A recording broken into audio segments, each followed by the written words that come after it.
amazing. megahertz. Yeah. Did she have a quarter of a mile run, or did she have a Yeah. 3/16 of a mile run? Between that, depend by the pace. I mean, another horse that I truly love, I mean, called Kona Gold, of course, and Snow Chief. I love Dixie Union. He was awesome horse too, very talented. Been very blessed. I remember coming down the stretch at Gulfstream Park. I think it was like 1983, I think. And Georgie Velasquez and I were coming down the stretch and down Bromfield, and we got to the 316, and Georgie Velasquez hit me in the hand, and I dropped my whip, and I was fighting to win the race, and I got to the last 16 pole. I didn't know what to do, and then all of a sudden I just reacted and took my helmet cover and start hitting the horse with the helmet cover, and I went by nose. So the next day, this steward said to me, like, you cannot do that. You cannot, it's no rule that says you cannot hit a horse with your helmet cover. So not even a week later, and same scenery, coming down the street with another horse, and this time I drive my whip. And I said, then I like, what did I do? And I took my goggles off and I hit the horse with the goggles, and I won. And the stewards called me in the next day, like, what are you gonna do next? I said, well, if I had to take one of my boots to win the race, I would do it. Whatever it takes to win. Whatever it takes to win. What do you want? Señor Macaroni, what do you want?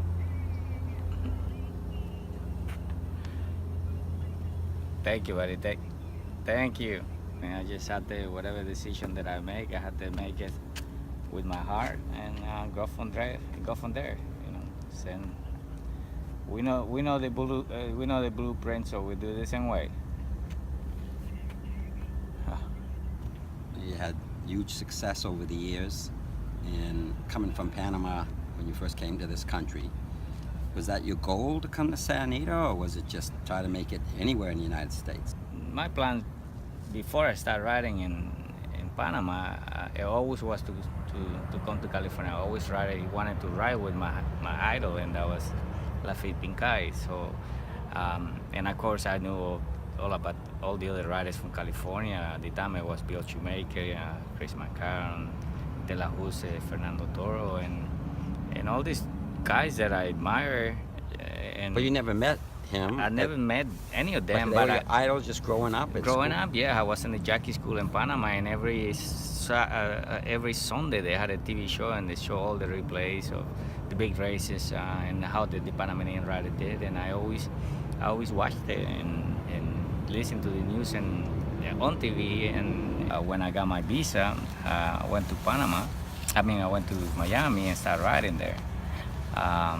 And then I had a chance to go to New York or come to California, and I thought at the time my best option was to go to come to California, and because first of all, again, Laffit was my idol when I started, and the rest of the guys, and I was leading rider at Gulfstream Park twice, 2 years in a row, and I was leading rider at Calder and Tropical Park at the time, and Hialeah. I was doing very good. Great trainer, wonderful man. Brian Mayberry, I was riding for him in Florida, and he kind of encouraged me to come here, and I said I thought that was my best chance, and he got me a very good agent, Vincent Gregory, here in California, and it was, I made my decision right away. And it's been, you ended up winning California. How many races would you think you won in California? Easily, probably more than 4,000. 4,000 right here in California. Yeah. I know you've ridden probably throughout the country 40, 50 different racetracks. I would think flying all over like you did. What would you think is your favorite racetrack? They're all very special. You have Santa Anita, you have the mountains here. It's a wonderful place, and but I had to say, Del Mar to me it was special for the simple reason that it's not only such a beautiful track right next to the ocean, but we spent a lot of summertime with my family, and it was it was like a vacation really for my family and I, and it's a great place for racing. The kids could enjoy it in the summertime, and it's special all the years. But I remember years ago being right on the beach. Shoemaker and those guys always Mondays or Tuesdays hang out. It was like 22nd Street? 18th Street. 18th Street. Yeah, 18th Street. Well, 18th Street and 22nd right there. We used to have barbecues and play volleyball. So Del Mar was that special. It was so special because it was like we competed against each other the whole year, but you know we spent a lot of time together. I mean, all the riders and us and trainers, and it was camaraderie in the room, but then you got to spend it on the beach with your kids and family and enjoy barbecues. Yeah, it was special. I remember those years. Yeah, it was fun. Yeah. And I know you've ridden a lot of great horses, and come to mind, I think, a Snow Chief, horse of Mandela's that beat Cigar. That was Daring Go. Daring Go. Well, you were pleasantly perfect too, I right? rode Pleasantly Perfect. You rode too. some good ones in Yeah, the end. Dixie Union, the Mandela too. Megahertz. Kona Gold, Bertrando. Yeah, I've been very lucky, I think. I know they're all favorites. Yeah, they're all, you know. Was they're there all one good. special race or one special horse that really stands out in your mind, or well, there's just too many of them? I mean, they're all special. They're all special Different in ways, my huh? heart and in my heart. But the one that I really have to say is Pleasantly Perfect. We won the British Cup Classic and the Dubai World Cup, and I mean that was very special for Mr. Mandela and I. And as far as I know, the Kentucky Derby, you came close. What was the closest you came in the Kentucky Derby? I think I probably rode like 15 Kentucky Derbies, finished second 3 times, third, fourth, fifth, everything except winning it. But I have to say I'm in peace with myself. I tried my best, and that's how God wanted it. So you just have to live it that way. What made you finally say, you know what, it's time to hang up my tack and move on? 2 months ago, I started thinking about it. Yeah, actually, I tried to start to losing weight, and it was hard.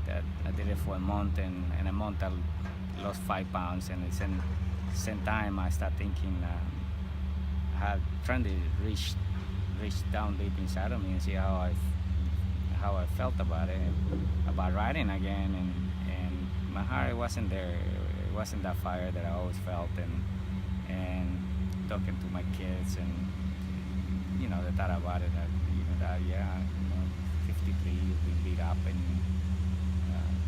you know, you're still young, you can do all this stuff, But you know that burning desire that you had, it just something that wasn't quite there anymore. It wasn't quite there anymore, and I say if I go back, I'm gonna do it because I know how to do it. I said, but it's not like I'm gonna go back and feel 100% in my heart that I'm doing it because I love it, and I won't be fair to owners and trainers. So I said, no, I cannot do this.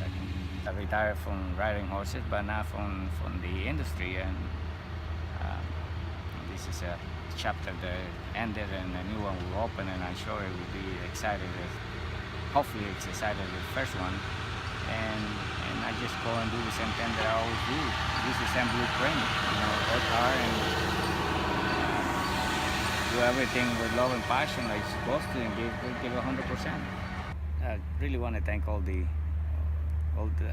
my friends, jockeys and friends that supported me, and the guys that I rode with,